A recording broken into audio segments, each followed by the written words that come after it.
aslinya gue adalah kayak gini. Buka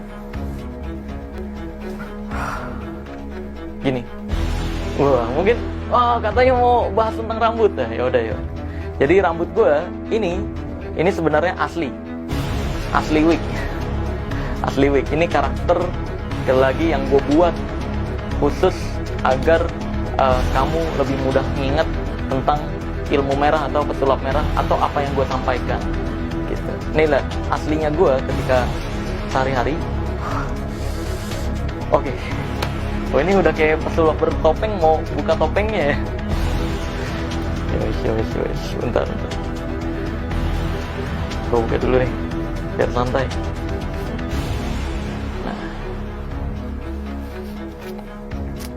nih.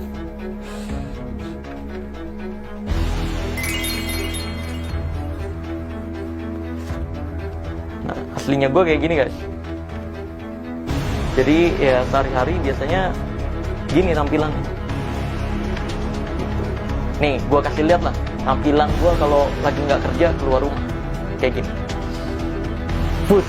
Nah, kurang lebih kayak gini guys. Kalau gue lagi nggak kerja keluar rumah gitu.